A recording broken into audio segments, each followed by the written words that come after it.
Hello po, mga kasangga. Gandang umaga po.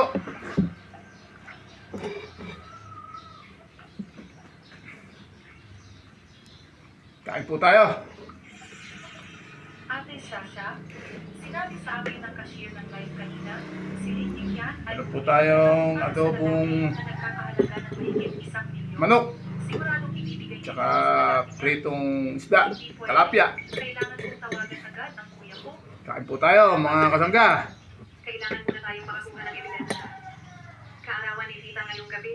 Kain po Sigurado tayo. Ibubunyag natin siya doon mismo. Ang Meron po galing tayong mo, duty Ate ngayon Sasha. eh. Hindi lang tita ko ang nandoon. Kakain po Pati muna. rin ang ibang kamag-anak Bago at dumuti. kakakilala. Ibubunyag natin ang pagtataksil ni Linjigyan sa mismong lugar. Walang Po, sino itlog. man ang makakapagligtas sa kanya bilang asawa ng CEO. Wala. Linjigyan, ang posisyon bilang asawa Adobong ng manok CEO na ng may itlog. corporation ay akin lamang. Mami, gusto kong samahan mo ako. Xiaoyu, mabait ka. Kaarawan ng lola mo ngayong gabi. Kailangan mami pumunta sa lugar Vlog. bahay. Pero ipinapangako ng mami sa iyo. Sasabayan kita bukas, okay? Kung ganoon, isama mo ako sa kaarawan ni Shout Lola. out po Gawin mo akong regalo sa mga followers para kay natin. Lola. Tiyak na matutuwa si Lola. sa mga Ang nanay ni Lunian siya. walang sawang suporta sa akin, kay kasangga. Hi, Shout out po sa inyong lahat. Xiaoyu. Sige na. Bigyan mo pa ng kaunting oras ang iyong ina. Ina mo ang gumagarantiya sa iyo. Nabibigyan ka namin ng tamang posisyon, di ba?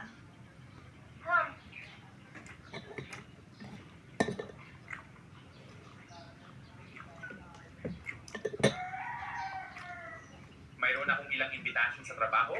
Ipinadala ko na sa iyong email. Sige. Bantayan mo itong munting bata. Huwag mo na siyang hayaang gumala-gala ulit. Sige, walang problema. Hindi mo ako isasama. Papasamahin ko na lang si tatay.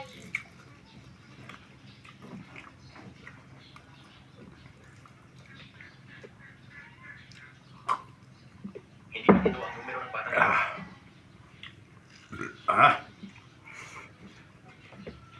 Bakit hindi mo sinasagot ang tawag? Ha? Walang pangalan. Scam call.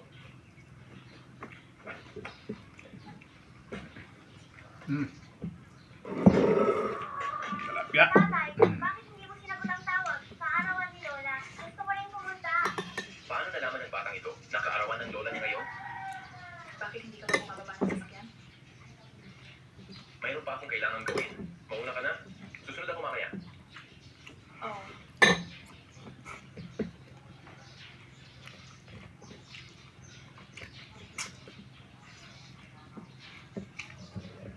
Tatay, pupunta ka ba? Para sunduin ako at magdiwang ng kaarawan ni Lola.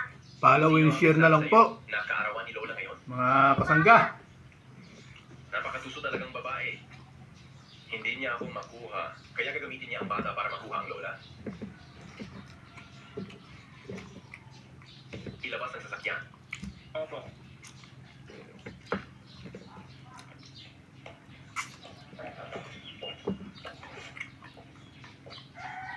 Lin Yikian, anong mukha ang meron ka para i-celebrate ang kaarawan ng tita ko? Kung nakakapunta ka, ako bilang tunay na manugang ng pamilya mo, bakit hindi ako makakapunta? Ninakaw mo lang ang pagiging manugang mo sa pamilya ko? Magtanong ka, sino dito ang kikilala sa'yo? Kayong dalawa, halika. Miss Biao, tinatanong ko kayo, sino ang nasa isip ninyo na iyang madam? Siyempre si Miss C. Magkasama na lumaki si Miss C at ang young master. Sila ay parang matalik na magkaibigan mula pagkabata. Siya ang malugang na kinikilala ng madam. Narinig mo ba? Isa ka lang mang-aagaw na. Sumisira sa relasyon ng iba. Sa buong pamilya ko, Gumanda yung walang ano. sino man ang kumikilala sa iyo. Hindi ko comment sa'yo. Hindi mo ba alam? Hindi ka gusto ni Kuya Ansel. Ito na. Huwag kang malungkot. Sa Wala kain kang ng tubig. kumikilala sa akin bilang yang madam ko. Basta kinikilala ako ng batas, ayos na. Mahuli ng tayo dyan, Tayo, nagmamalaki pa rin. mga kasangga. Tigil! Nagko-comment ko para Pinapasok sa kita, atin. ito ay pamilya ko. Hindi ito pamilya sa inyo. Mayroon po kasi nagko-comment sa atin, mga kasangga. Karapatan na pigilan ako sa pagpasok. Ba't daw po Tingnan natin ngayon. pag ako'y humawak ng ulam, Karapatan. Kayong dalawa, Parang babae. Mainhin na Miss Piao ito. Bakit kayo natatakot? pinipira-piraso pa. Nagchichit siya sa labas. Mamaya pagbalik ng pinsan ko, palalayasin siya. Kung sino man ang Tsaka yun daw po subo ko. Parang subong babae, maliliit. Natatakot po kasi ako mahalinan. Bitawan ako. Bitawan mo ako. Mga kasangga. Pag nilaki natin subo. Tsaka yun po talaga natural. Hayop, nangaliwa habang kasal, ninakaw ang asawa ng iba, lahat ng bagay na nakakahiya, ginawa mo na. Ngayon, ako na ang magtuturo sa iyo ng leksyon para sa pinsan ko. Tuturuan kitang mabuti, ikaw na walang hiya. Bitawan ako. Kasi po, mahina lang tayong talagang kumain. Mga kasangga. Huwag kang ganyan, Fei-Fei. Bitawan mo siya. Ikaw ang bumitaw. Lin Yiqian, wala namang nakikinig sa iyo dito sa bahay na ito. Ikaw na tinatawag na yang Madam Gu. Naglilid lang ka lang sa sarili mo. Siya, isa kang masaksang na mapagunwari. May lakas ka pa ng loob na ganyan ang pagsasalita mo kay Ate Sasha. Kayong dalawa, bubugin niyo siya para sa akin.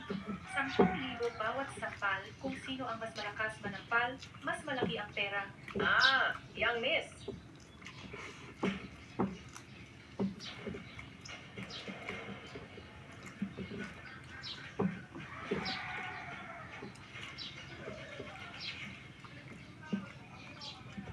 Huwag kang gumalaw.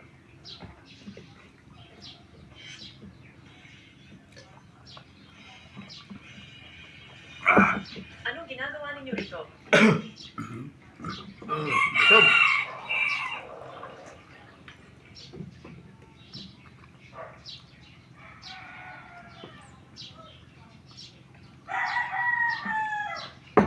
Halika.